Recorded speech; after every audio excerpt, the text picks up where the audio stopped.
Update mo na nga tayo sa mundo ng basketball sa Gilas, Pilipinas, paghahanda sa second window ng FIBA World Cup Asian Qualifiers. Gilas, Pilipinas, palaban at tuloy-tuloy ang practice. Samantalang si Kai Sotto, maglalaro nga ba sa Gilas o hindi? At eto nga, si Bol Bol dumating na sa Pilipinas. Ngunit bago tayo magpatuloy, pakipindot naman ng like, subscribe at ang notification bell para updated ka sa susunod kong i-upload.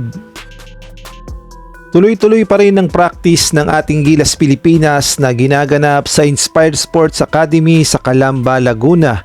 Talaga nga namang motivated at palaban itong si Coach Tim Cone, at ang sabi niya pa nga kung sino yung mga available na Gilas players ay doon siya nakapokus upang magkaroon ng magandang game plan ang Gilas Pilipinas dahil hindi nga biro at mas mabigat ang second window. Kung sa first window nga ay minani-mani lamang ng Gilas Pilipinas, ang Guam ibang usapan na nga dito sa second window dahil mabigat ang ating makakalaban. Unang-una na nga ang New Zealand sa February 26 at gayon na rin sa March 1 ang Australia, kaya naman matinding hamon yan para sa Gilas Pilipinas kung paano madidiskartihan at kung paano masisilat ang New Zealand at Australia na alam nating lahat na hindi magpapatalo at paniguradong gumagawa din ng game plan at kukuha ng pinakamalakas na lineup na ipangtatapat nila sa Gilas Pilipinas.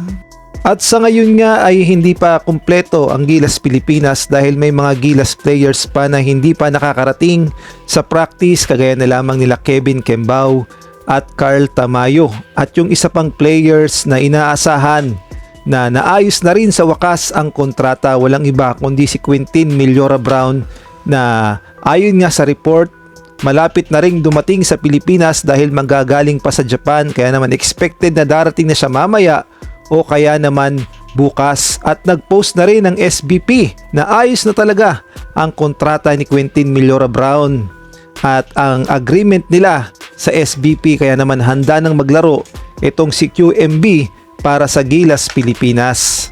At sa mga nagtatanong naman kung may pag-asa pa bang makapaglaro itong si Kai Sotto para sa Gilas Pilipinas, dahil alam nating lahat na siya talaga ang inaasahan at inaabangan ng mga Gilas fans ang kanya sanang pagbabalik dahil malaking advantage sa Gilas Pilipinas na magkaroon tayo ng 7-3 pangtapat sa mga big man din ng New Zealand at Australia. Kaya nga lang ay mukhang hindi na talaga makakapaglaro itong si Kai Sotto dahil ayon nga sa mga report, binayuhan siya ng kanyang head coach sa Japan B-League sa Koshigaya Alpas na huwag muna sumali at ipahinga pa ang kanyang katawan dahil nagpaparecover pa rin naman si Kai Sotto sa kanyang natamong ACL injury.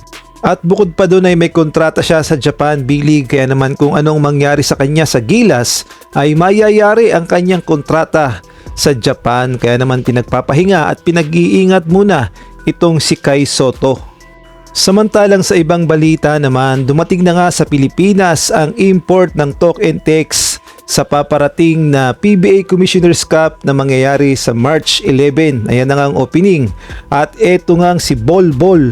Ayon nga sa report, ang pinakamalaking import ngayon sa PBA na may height na 7'3". Halos kasing laki niya si Kai Sotto at napakalaki din pala ng sahod niya sa Talk and Text dahil pumapalo daw ng 3.5 monthly ang ipapasahod dito kay Bol Bol para lang maging import sa PBA sa Talk and Text. At kung kayo ang tatanungin, sa tingin nyo, sulit ba ang 3.5 million monthly para kay Bol Bol as import sa Talk and Text? Maaari kayong magbigay ng komento sa comment section.